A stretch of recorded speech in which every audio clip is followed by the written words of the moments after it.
All right, well, first, if you could please turn to the orchestra calendar. Welcome, by the way. You should see two things on there, the itinerary, the ticket sales, and then just the sign-up. Thank you for being here. So looking at the calendar, we have a couple of really busy months.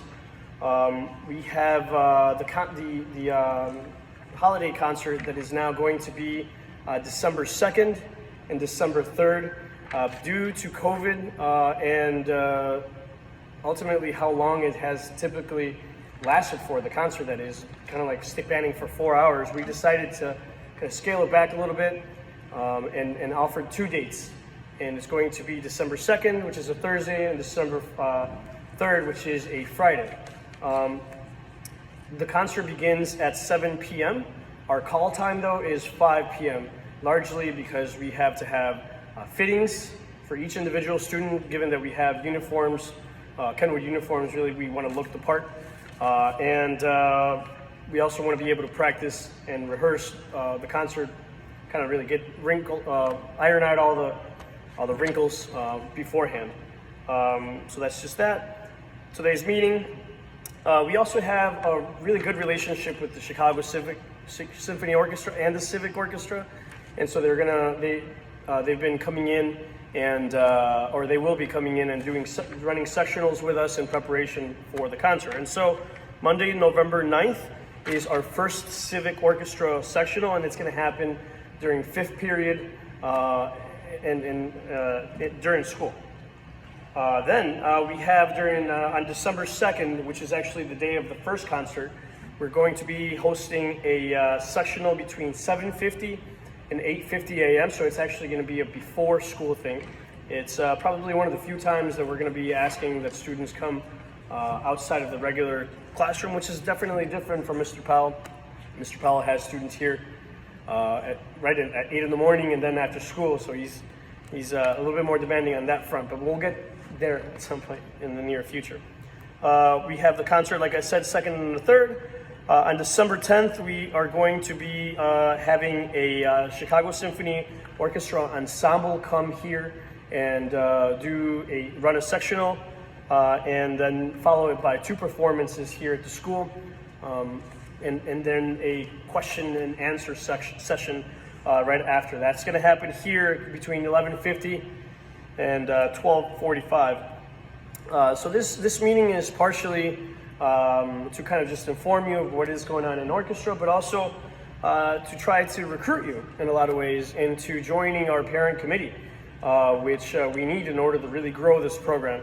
And so I want to go ahead and schedule another meeting for the folks that had volunteered their time, that have wanted to join the various committees on December 16th, just kind of a touch base, figure out what our roles are, and then just kind of projectile into the future from there.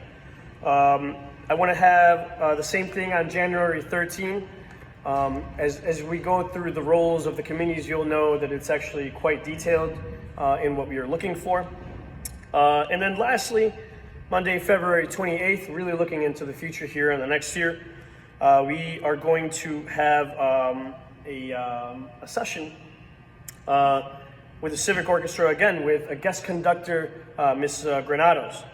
It's going to be a music intensive training in the second half of the day, and it's going to happen here at the auditorium at 7 p.m. We are also, I'm sorry, I think I have a little bit of a typo here. On Friday, December 10th, this is actually going to be an excursion, and I do believe that it's going to be at Symphony Center. So they're going to provide transportation for us and everything, and it'll be during school, so we'll be able to bring everybody back by the time school is let out. So just kind of a little heads up on that. That being said, I want to just go on to the next step for the committee descriptions. And so, again, Mr. Powell is the one that formed KEMA, the Kenwood Instrumental Music Association, and really kind of encompassing the whole music department, with the choir, our award-winning choir, our piano lab, and led by Ms. Pickens, Mr. Powell, of course, and myself. And so we want to coordinate committee functions, and just assign tasks that are going to just really kind of uplift our program. And so One of the first roles that we are looking for is that of the public committee and communication. Is essentially going to be the face of our program and really kind of help us put our names out there with various media organizations. We want those same folks to kind of help us run our website once we get that going, as well as social media accounts. We want to be able to have that person take care of all the pictures, collect pictures and videos, and be able to really kind of, again, like I said, put our name out there. Post posters for the band, advertise fundraising events, and that type of thing. So it's, again, very much a social media type of role. And then, of course, running a program like this is actually can be very incredibly expensive. The instrument repairs alone are in the tens of thousands of dollars. I've been lucky that I have a little bit of a luthier background, and so I've been trying to do a lot of the repairs myself, but things for the basses, things for the cellos, that's stuff that we have to kind of send out to an actual shop. That plus strings, and it really ends up adding up. So we want to make sure that we find good folks for the fundraising committee. We want them to research, organize, and launch, and help launch some of the fundraising opportunities. And we're definitely open for ideas. Coordinate the fundraising of Friends, or FOKA, as they're known here. Organize some of the donations, acquire goods, run a concession stand, that type of thing. You'll notice in the concert that we got to have the ticket stand, and everything. So it's quite an endeavor. We also want to really think about the future. Here at Kenwood, we are not always expecting students to grow up to be musical prodigies or professional musicians by any means. We want to enrich their lives and kind of really put their foot in the door towards future success, namely the acquisition of scholarships, which schools are more and more offering for non-music major students, just to be in their ensembles. So we want to be able to kind of pinpoint, find scholarships, apply for them, and kind of help to go through the process of, giving money in your pockets for future college, which I think is important, and it goes, of course, beyond what we do here at Kenwood only. And of course, we have the performance committee. It's a very demanding thing while, us teachers are sitting around dealing with the specificities of the concerts, like the actual making the music. We need other folks to assist with the door monitoring, holding rooms for the performers, assisting for obtaining of food, snacks, donations and distributions, and that type of thing. Also, there's cleanup beforehand, and also even more cleanup afterwards.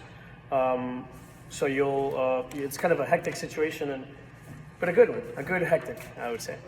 And then, excuse me, and it kind of goes in hand, or pairing with the stage crew.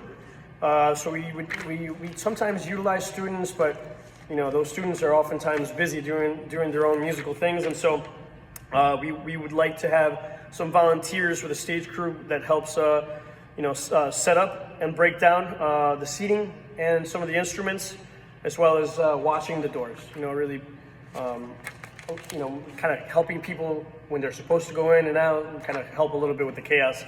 And then, most importantly, I would say, or very importantly, is the uniform committee.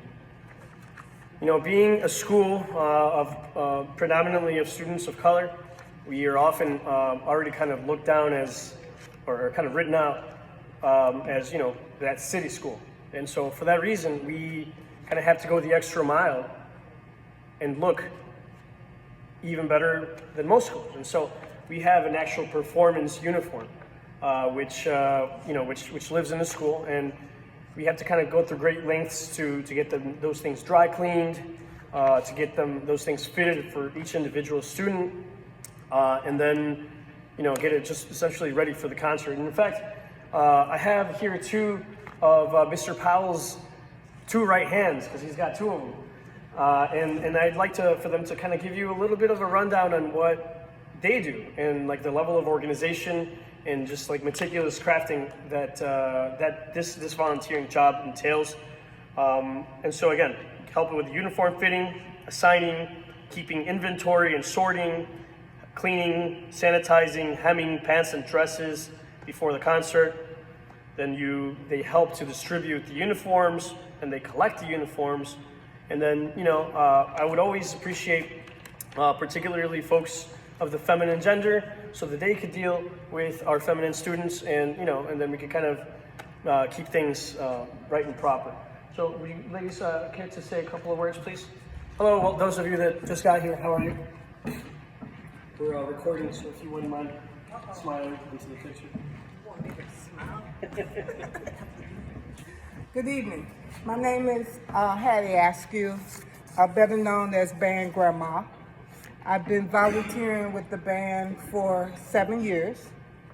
Not only did my kids graduate from Kenwood, my oldest son, my middle son, who is now 45, was in band. And my grandchildren graduated from Kenwood. My granddaughter graduated. I had a granddaughter that graduated last year. But I got involved in band after I retired.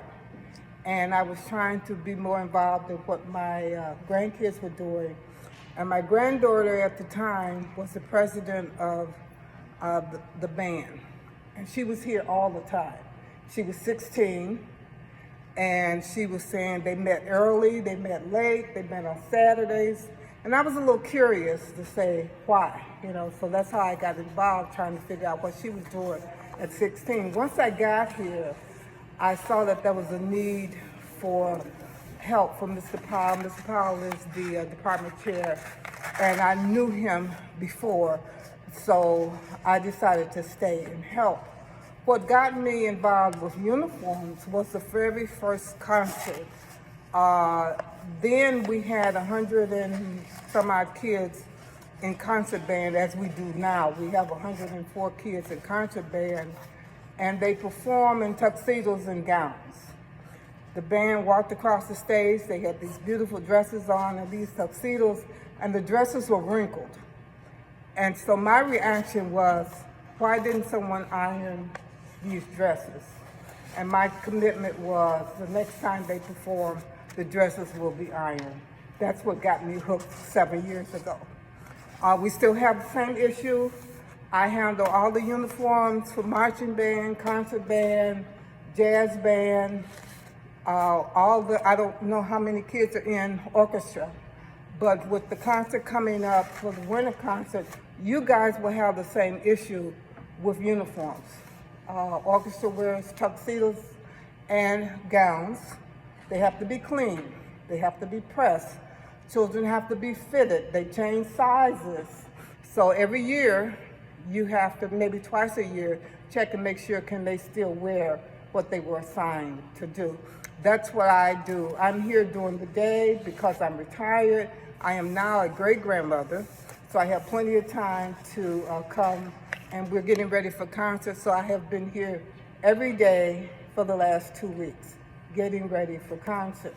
So it's a lot of work with the uniforms, so if you're available to assist with your uniforms, please volunteer to do that, because it takes a lot to pull all of that together. I know orchestra doesn't perform as much as our band does. Our jazz band performs a lot. Even before the pandemic, they did. And so there was a lot of need for that. But there is a need for someone who's available during the day to help out with the fittings. When they have fittings, like I'm having a fitting on Saturday, even though school is closed Thursday and Friday, I still have to get concert band folks fitted. So I'm having a fitted uniform fitting on Saturday. Our drumline for marching band is performing on Saturday, and so that's a different kind of uniform. So it's a lot to that. In organizing, when I first came 7 years ago, there was an organization in place, but all of those parents, the kids were seniors and they all graduated. They left something in place, but we could not pick it up and follow it. So the group that was left, we decided to redo everything and rewrite it to set some procedures in place. I'm a procedure person. I came from government administration, so I know procedures. And that's what I set out to do, to set some procedures so that when one group of kids leave, you still have something in place for the next group of parents to follow, and you don't have to keep reinventing the wheel. And I would say what you have is probably a template of what band did. We have committees that tweak it every year. We go through and say, does this make sense? Does this work? You have to write your own. If you come up with an idea to say, okay, we used to do it like this, but is there a simpler way to do it? Then that's where you come in to say, okay, this is how they did it in the past, or they didn't have anything in place. Like with uniforms, there was no structure for uniforms. There were no uniform logs. There was no inventory for stock. We didn't know how many in each size that we had. So that's something that I created for band. One of you will be able to do the same thing for orchestra.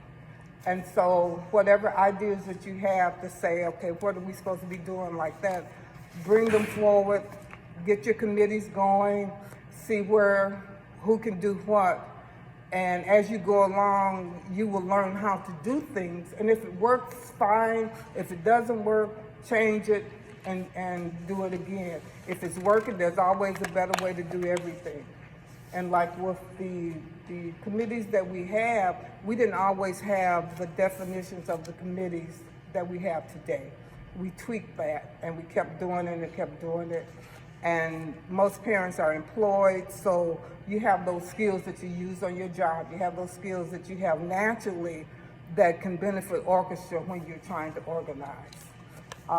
Most of the time, when you get to that point that you're planning, I'm usually here during the day and night, as you can see. Most of the time when they have rehearsals, I'm still here until about 6 o'clock or 6:30. So as you organize something and you want me to help you, I'll be more than happy to share with you what I did and how it worked and what worked and what didn't work. So jump in and give Mr. Roldan a helping hand. The teachers, they teach all day, and then they still have to coordinate these activities that the groups participate in. They have to plan trips, they have to order buses, and they need a helping hand to do that too. For chaperones, Mr. Richardson will talk about chaperones for you. But I would say just jump in, bring your ideas, and just help out. But this is your group, and it is what you organize it to be. Thank you. All right, well, thank you very much. I'll just continue with the descriptions here. The next committee is going to be the volunteer sign-up and chaperone committee. And they're gonna, there's two different levels of volunteers here. There's a level 2, which is just like a CPS authorization level, and level 1. Level 2 serve in all of the orchestra activities, but they do not travel with the students or do any sort of overnight situations. And then level 1 volunteers are going to be chaperones. So chaperones, they have to go through the CPS process that it can potentially be a little bit different than the Kenwood one. I think the Kenwood is even a little bit more stringent, but we'll go into that a little bit. Volunteers for level 1 do have to undergo a background check. They have to be fingerprinted and then also present a negative tuberculosis test. We have actually a pamphlet to give you that if you are interested, we kind of walk you through the steps. Chaperoning specifically is defined by, riding the bus with the orchestra to and from performance destinations or just off-campus activities during the day on school days. Lastly, or second, the penultimate item here is going to be the finance team. That is a position that has to be assigned by me, but ultimately they handle cash receipts and coordinate sales of merchandise and tickets and just really kind of balance our budget. I put on here the social media team. I actually am kind of considering having the publicity committee and communication committees be different depending on how many volunteers we actually have. That way, the person in the publicity committee could just be focused on, getting our name out, finding situations that we could volunteer in as an ensemble, community-based activities, while the social media person will simply be in charge of, championing our image. That being said, if you could please say a couple of words on the chaperoning and the volunteering bit. Thank you. Hi, my name is Miss Richardson, and I volunteer with Band Grandma. My daughter did the academic center and transferred away, but I love Kenwood, so what can I say? I'm still here, 4 years and strong. With the volunteer sign up, our volunteer coordinator is Miss Kareem in the office. I guess all of you should know her. But you have to go, I have forms in the back. You have to go through this process. You go online and you sign up, put your name in there. And then like Mr. Roldan told you, for volunteer 1, you have to do a background check and you get a TB test. Miss Kareem is asking for a copy of your immunization card if you volunteer, and she needs a copy of your ID. The nice thing about that is it says that you have to come in the office with your ID. She is requesting that you take a picture of your ID and your vaccination card and email her. I have her cards in the back as well, and that's all you have to do. And then the other information, once you sign up, is sent to the school automatically. And volunteer 1, we try to encourage all parents to do volunteer 1. It depends on how much time you spend. So like 10 hours or more, or if you like consecutive days, you need to be a volunteer 1. If you go on a trip, maybe they do out of town event, you have to be a volunteer 1 to be with a student.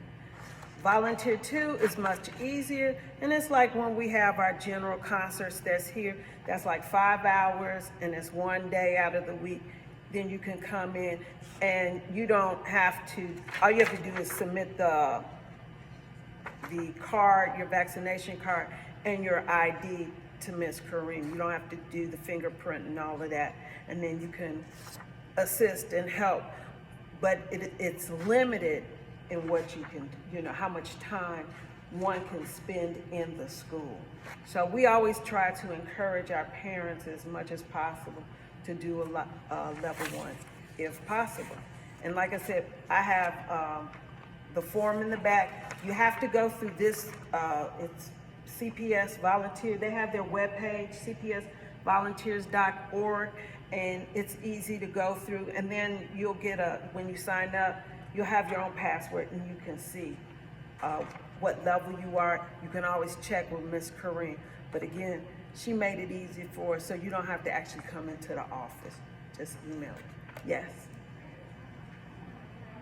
I can't hear you.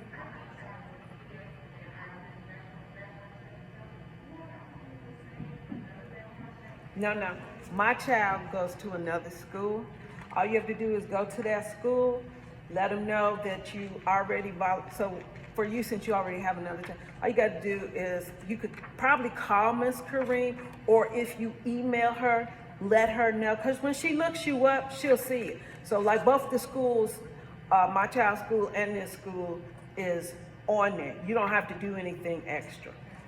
It's just notifying them, say, oh, I already volunteered, and then they're just gonna want a copy. Well, for Ms. Kareem, you just email it. But like at other schools, they'll have you come in and show your picture ID. Any other questions? So Kenwood makes it easy. All right, thank you. I just want to add something really quick. I see that there's a performance on December 10th that's going to be a away performance. Is that here? Okay, for chaperones, you have to do the background check. It can take 4 to 6 weeks to get that cleared. So if you are interested in being a chaperone and you're planning to be the chaperone for this December, you need to do this right away. Because it's a process. You have to go to when you log on, sign up, they'll tell you where to go to get your fingerprint, but it can take a month for you to do that. So I would suggest that you do that right away. Thank you, Grandma. Yeah, I was definitely going to bring that up. We certainly are on a little bit of a time crunch as far as that goes. So I encourage you that if you are interested in chaperoning, like Grandma said, you please do so, in the near future. But I'll try to kind of just speed through this a little bit. I know you all have evenings you have to get to on your wonderful 4-day weekend. So I want to talk about the Thanksgiving digital food drive.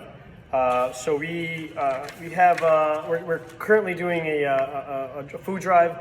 We are only doing it digitally because we don't want to have to deal with the whole collecting of money. We encourage folks to donate a minimum of $5 to the cause.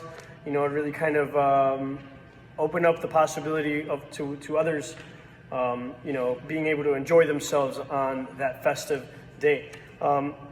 Also, on a different note, the other form that you all received up there is the ticket distribution pieces of paper there. And so I want to kind of talk to you about that because first of all, it's going to be $10 per ticket. You're not required to purchase a ticket if you are performing that day. However, if you turn in your money before the concert date, the proceeds will go towards your fee. The fee for orchestra is $150, and I mentioned that goes towards repairs, travels, etc., which is $100 cheaper than Mr. Powell's. Say, Michaela sells 15 tickets, that's $150, and that will cover her full tuition, I guess, if you would call it that, for the year. So you don't have to sell any, but I would recommend if you are going to sell them or purchase them that you do so quickly. On the 2 dates, we are only allowing 300 persons per concert. We're doing this because of COVID and really kind of try to make things a little bit more safe for everyone. There's no limits on how many tickets you could buy. It ends up being first come, first serve. The only qualm is that you do have to specify the date that you want to attend, for the date with which you want to purchase the tickets. And so that pretty much wraps it up. I have leadership meeting here, and I think I might have already touched on it on when I'm interested in having parent meetings again. And again, you could refer to the calendar, and I believe that's going to be in December, right? And then December 16th, and then sometime in January 13th. Once again, it'll very likely be in this room at around the same time. Do you guys have any questions or concerns, complaints? Hopefully, no complaints.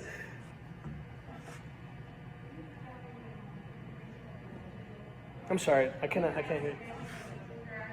For the food drive? Yeah, if you guys left your email up there, I'm actually going to send all this documentation and more in an email, just kind of blast it out to all the parents who weren't able to be here today. I'm sorry, I meant to include a form on the food drive. I thought I added that, and if I didn't, I'm sorry. But you'll be able to get that on an email, which I'm going to stick around and do right now.